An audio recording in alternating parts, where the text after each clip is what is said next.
Hey, friends and family and blog viewers. I just want to start by saying thank you for reading our blog. We were expecting to get, maybe 10, maybe 20 people reading our blog, and every week that we post, we're getting hundreds of views, new people every time.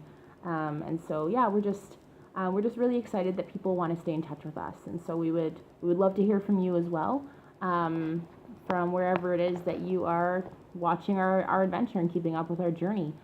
I just wanted to talk about our physical safety for a second because this is something that people were very, very, very, very concerned about before we left. And we had kind of a difficult time putting their minds at ease. Because when you look up Nigeria if you Google it, there's some pretty scary stuff that comes up about Nigeria. I am not going to pretend that that's not real life, and I'm not naive to think that things don't happen here. But I just want everyone at home to know that in our experience, we're well taken care of here. We kind of have people here and we feel completely safe. I go out with David, we go on walks, we go to the markets, we go to smaller grocery stores.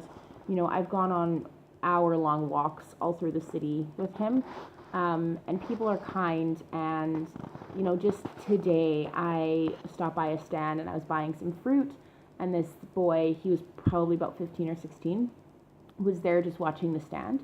And he apologized to me because he didn't know what anything cost, because he was literally just watching it for his aunt for a few minutes while his aunt had to go to the washroom and come back. So I was trying to buy oranges and he didn't know what to charge me. And so I had a kid with me. David was on my back. And so I actually just gave him, gave him 500 naira for oranges and something else that I was buying. I was only worth 300 naira, but I didn't know, and neither did he. So I was just like, why don't you just take the money? It's only, in my head, I'm thinking it's only $1 difference. Don't worry about it. And he totally had the opportunity to just take the money and say, have a good day. But he was really, really trying to be honest and phoned his aunt and got the proper prices and gave me the correct change. It's just, it's small moments like that when I feel like when my initial gut is maybe to not trust someone, when you're just having experiences like that with buying things or on the street with people. And people have proven me wrong every time. The people here are very kind, they're very respectful, they love foreigners. I bought myself a dress that's a very, typical African print.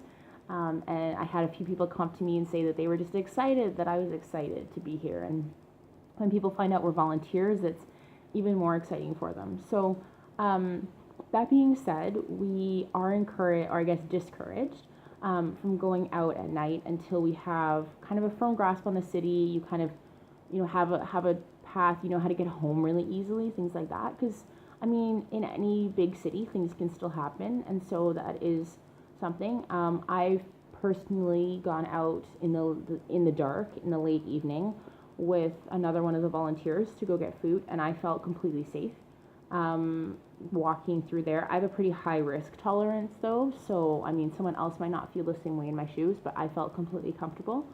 But we're in kind of north central Calabar, and in the quite far south Calabar, we are discouraged from going there at nighttime. So CUSO does kind of understand the area, they understand the city, and they have kind of given us guidelines of what to do and maybe what not to do, or just what activities you're taking on a little bit more risk. So for example, we have drivers that we can just call or text and they can come get us. We can schedule pickups, things like that. They take us back and forth to work every day, and then anything over and above we can schedule with them. But some volunteers choose to take Nigerian taxis instead, and that's their choice. But CUSO has decided that having contracted drivers is just safer. And so it's not that, you're going to get in a Nigerian cab and they're going to take your money or something's going to happen.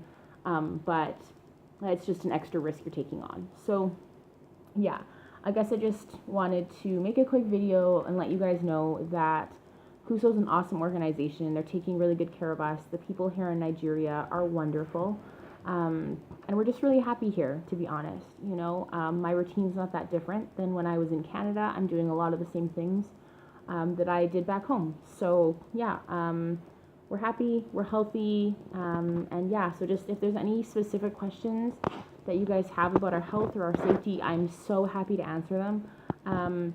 Just let me know. Send me an email, send me a Facebook message, and yeah, just let me know if there's anything that you guys are wondering about. All right, take care. I love you guys, and we'll see you in 11 months.